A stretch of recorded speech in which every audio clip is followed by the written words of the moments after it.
If you're looking to make a ton of money online, then the best option for the widest selection of people is undoubtedly affiliate marketing.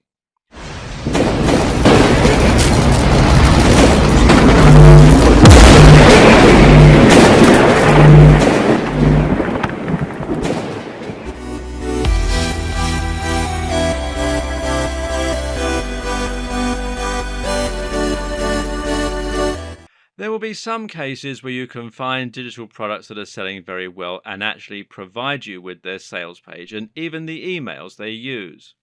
If you can find such a product, then go for it, especially if they share their conversion rate.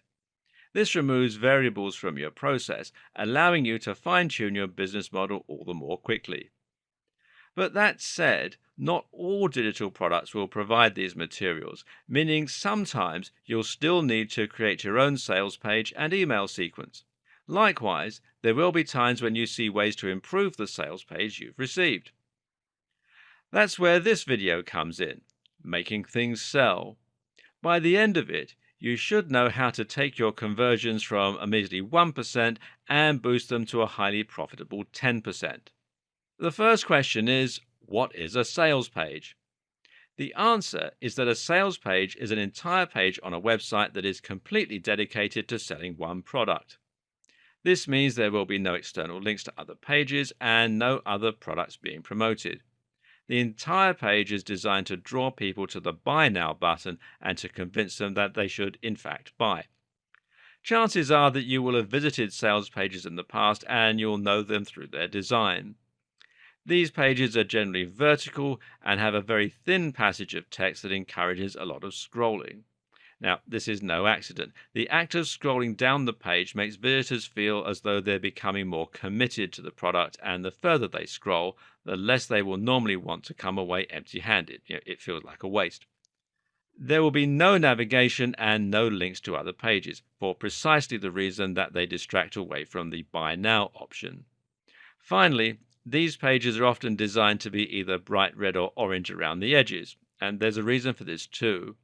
Red and orange are colors that actually cause the heart rate to increase and makes us feel uncomfortable. These colors make us want to act quickly, to leave or to buy, which makes us more impulsive. If you think of fast food restaurants, you'll find that often these are red or orange in terms of their interior design too. The reason is similar. They want to increase turnover and get people out of the store more quickly. That way, they can serve more customers and make more money. Finally, there is one more thing to consider when creating your landing page, and that is trust and barriers to sale. When someone lands on your website and sees that you're selling a product, they will often be very suspicious of you and worried that it's a scam. People still don't like handing over their details online, and so if they think your sales page looks dodgy, they'll often just leave. Your job is to make it as simple for them to buy as possible and to make them trust in the system that you've set up to enable that. This is one of the big advantages to selling products via Amazon Associates. Here, your checkout page is Amazon itself, which makes the buyers much more likely to trust that their details aren't going to get stolen. Likely they already use Amazon, so they might even be able to use the buy with one click option, which you can see here, to save themselves a ton of time and to really encourage those impulsive buying decisions. If you use JVZoo or ClickBank, then the sales page will be built by those sites, and this will likely be a factor to consider when you choose which network to go with. Is their checkout page professional looking? Would you be happy to spend your money through it? But the initial impression you make to visitors will often be down to the landing page itself, so it's worth making sure you put the time and effort in to create something that looks highly professional and trustworthy. One of the easiest and best ways to do this is to use a tool like OptimizePress. OptimizePress is a WordPress theme which you can install with a single click to make your WordPress site into a traditional sales page. When you do this, you'll be using ready-made layouts and images that have been optimized over thousands of sites and that are constantly being refined. Then all you had to do is enter the text, And you can find out more here at optimizepress.com. As you can see, they have a video on their site that explains how it all works. Remember what we said about not reinventing the wheel. Why make it more difficult for yourself when you already have the means to create something professional and proven? Otherwise, consider using a third party developer who has a good track record. This is better than attempting to design the sales page yourself and coming up with something that looks less than perfectly professional. Really, though, a convincing sales page is all about your sales script. The text you use to sell your product is going to be the single biggest determining factor when it comes to your conversion rates, and this is something that is highly worth taking the time to learn. There's a lot to this, though, so please bear with me while I explain the ins and outs of good persuasive writing. The first and biggest challenge when it comes to making sales will be to grab the attention of your visitors and to communicate that there's something here worth reading and that they shouldn't navigate away from the site. The unfortunate reality these days is that most people are in a rush all the time, have lots of work to do, and don't have time to read through large amounts of text. That means you can't expect your audience to stick around unless you give them a very good reason. You need to grab them with a hook right away and then reel them in. One of the best ways to do this is to give your sales page a narrative structure. This means that you need to turn your pitch into a story that your audience can relate to. The reason this is so effective is that we always want to know how stories end. Have you ever started watching a trashy program late at night that you don't care about, only to find yourself unable to look away until the very end? In such scenarios, you'll often watch for hours, even though you aren't enjoying it. This is the power of narrative, and it's a very human impulse that you can use to your advantage. Another advantage of using a narrative is that it makes the situation more relatable. By telling people that you used to be in the same position as them, you can get them interested, and at the same time, you'll be much more convincing. This, in fact, is the basic structure of many a successful sales page. Introduce a problem, then offer a solution. If you're selling a book on abs, then the problem is lack of fitness or the inability to lose weight. The solution, of course, is your ebook, and you're going to frame all this in a first-person narrative where you discuss how you were once overweight until you found this incredible strategy that they can read about in your ebook. Obesity, tiredness, and sluggishness are one type of problem. This is an emotional and abstract problem that you can make anyone relate to. The other type of problem is something specific and simple. For instance, if you're selling an ebook on stage lighting, as we discussed earlier, then you would look for a very specific and simple problem in this niche.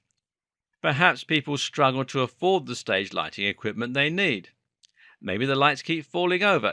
I'm not an expert in this field, and that's why it's not a niche that I would choose. Remember, we discussed picking a field you're familiar with. Anyway, the point is that selling a product which answers a very specific need is always a good strategy, as it simplifies your job to finding people who have that problem. This should come into play when you pick your product. Find a product that solves a clear and easily defined problem. The other things that grab attention are bold statements and rhetorical questions. Rhetorical questions work well because they force the reader to think and reflect. This means they can't just glance over the text and not take it in, but now have to actually engage with it and think about what it means for them.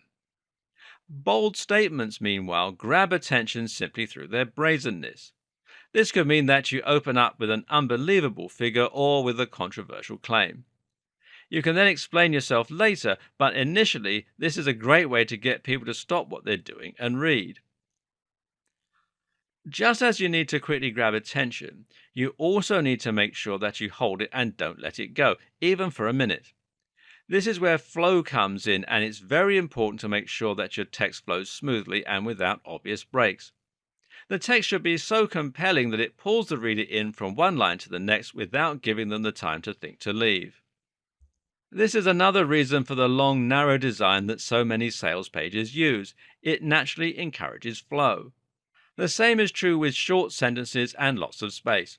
Ideally, you want to make your content as skim-friendly as possible, especially considering that most web users skim and don't read. You do this by spacing out your text, but also by using lots of headers. In fact, it's generally considered good practice to write your headers so that the entire narrative of the text can be discerned simply by reading the headings. This is also a reason that sales pages will often underline and bold sections.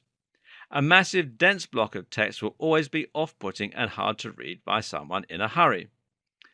On the other hand, though, imagine a text that spaces out its sentences, that uses a lot of bold statements, and that engages the user with a strong narrative and rhetorical questions. How much more effective might that be? See the difference? Another consideration when it comes to flow is maintaining the interest of your audience and ensuring that your content is never dull or boring.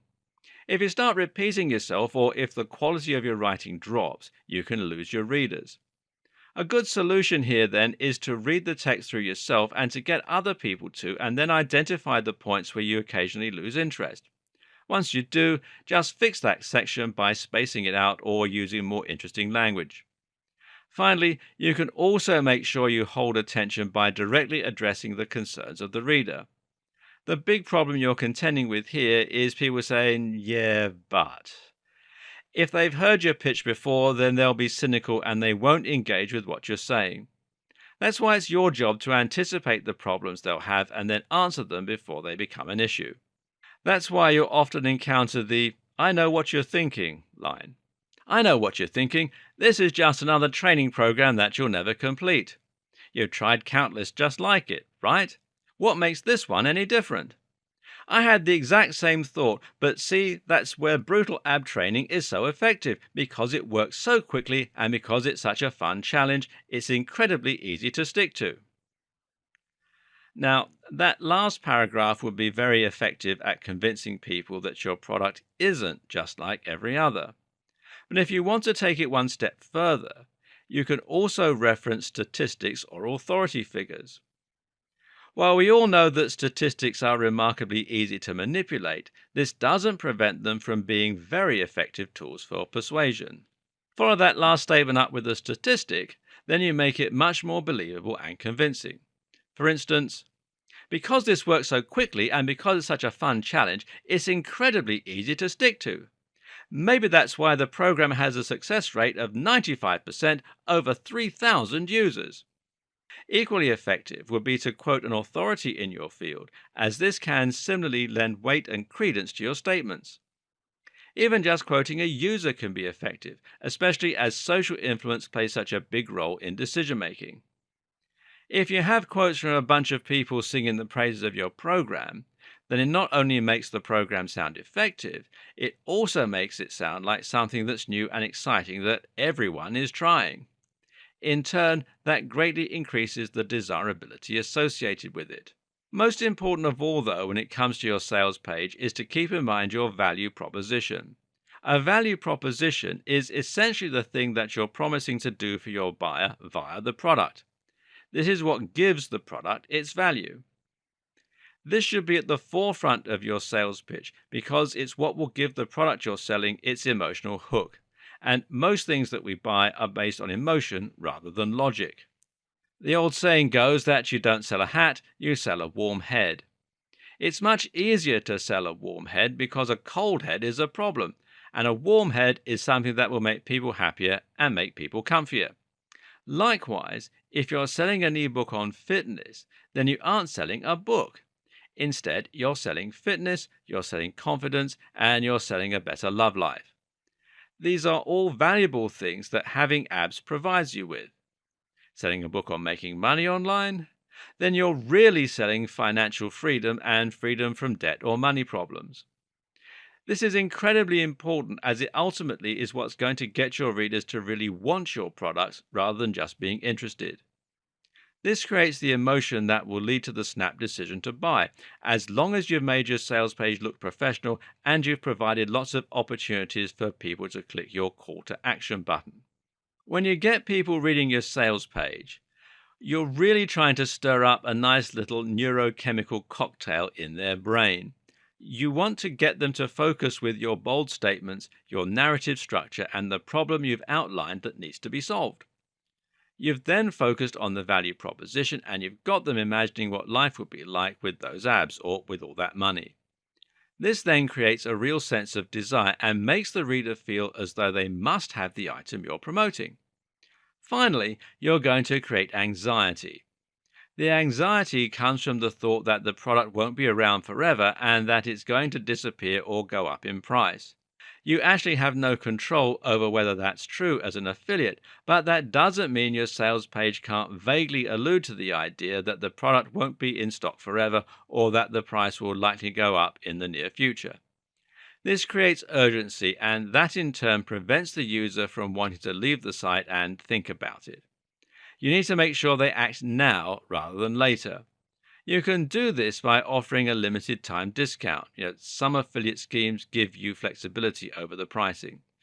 Or by saying there's only a limited stock and thereby creating scarcity. And this also makes the product seem more popular.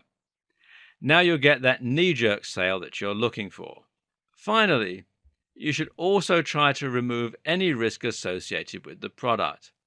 This is important because human beings are naturally loss averse. This means that we are more motivated by avoiding loss than we are by achieving gain. So if you let someone play a game where they had a 75% chance of earning $100 and a 25% chance of losing $20, they may still not play. When we're buying, this comes into play if we think the product might be low quality or if we think it could be a scam. That's why you should always offer a 100% money back guarantee. Better yet, consider offering a try before you buy. All the big affiliate networks offer the former, while there may be ways you can provide the latter, giving away the first chapter after checking with the product creator, for example.